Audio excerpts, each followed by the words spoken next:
ಒಂದನೇದು ನಮ್ಮ ಟ್ಯಾಕ್ಸ್ ನಮಗಿತ್ತು, ನಮ್ಮ ಟ್ಯಾಕ್ಸನ್ನು ಹಾಕೊಂಡು ನಾವು ರಾಜ್ಯವನ್ನು ನಡೆಸ್ತಾ ಇತ್ತು. ನೀವು ಒನ್ ನೇಷನ್ ಒನ್ ಟ್ಯಾಕ್ಸ್ ಅಂತ ಹೇಳಿ GSTನ ತಂದ್ರಿ.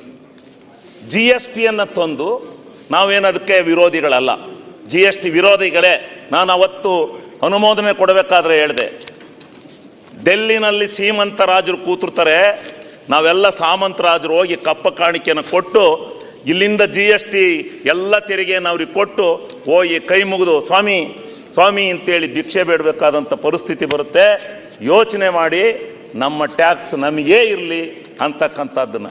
ಆಗ ಇದೇ ಸಿದ್ದರಾಮಣ್ಣವರು ಮುಖ್ಯಮಂತ್ರಿಗಳು ನನಗೆ ಉತ್ತರ ಕೊಟ್ಟರು, ಇಲ್ಲ ಒಂದು ವೇಳೆ ಏನಾದರೂ ನಮಗೆ ಬರ್ತಾ ಇದ್ದಂಥ ಇಂದಿನ ವ್ಯಾಟ್ ಟ್ಯಾಕ್ಸ್ನಲ್ಲಿ ಏನಾದರೂ ಕಡಿಮೆ ಆದರೆ ಅದರ ಗ್ಯಾಪನ್ನು ಕೇಂದ್ರ ಸರ್ಕಾರ ತುಂಬಿಕೊಡುತ್ತೆ ಅಂತಕ್ಕಂಥ ಮಾತನ್ನು ಅವತ್ತು ಹೇಳಿದರು. ಹೇಳಿ ಸಮಾಧಾನ ಪಡಿಸಿ ನಮಗೆ ಆ ಬಿಲ್ಲನ್ನು ಪಾಸ್ ಮಾಡಿಕೊಟ್ಟು ಇವತ್ತು ನಮ್ಮ ರಾಜ್ಯದಲ್ಲಿ ಬರ್ತಕ್ಕಂಥ ನಮ್ಮದು ಸ್ವಲ್ಪ ಆದಾಯ ಜಾಸ್ತಿನೇ ಬರ್ತಾ ಇದೆ. ಬೆಂಗಳೂರಿನಲ್ಲಿ ನಾವು ನಂಬರ್ ಟೂ ಇದ್ದೀವಿ, ನಂಬರ್ 1 ಇದ್ದೀವಿ. ಕರ್ನಾಟಕ ರಾಜ್ಯ ಆದಾಯ ಬರ್ತಾ ಇದೆ.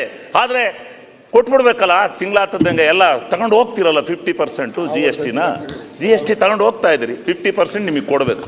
GST ಪಾಸ್ ಮಾಡುವಾಗ ದೇವೇಗೌಡರು ಸ್ವಾಗತ ಮಾಡಿದ್ದಾರೆ. ನೀವು JDS ಅಲ್ಲಿ ಇದ್ರಿ, ಅವಾಗ ಸ್ವಾಗತ ಮಾಡಿದಿರಿ. ನೀವು ಮಾತಾಡ್ತೀರಿ, ನೀವು ಸುಮ್ಮನೆ ಇರಬೇಕು.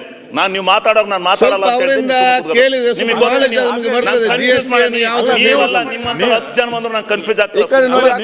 ಮಾತಾಡಿದರೆ ಸುಮ್ಮನೆ ಇರ್ಬೋದು, ನೀವು ಒಂದು ಎಷ್ಟು ಇದು ಮಾಡಿ ಮಾತು ಕೇಳಿದೀವಿ.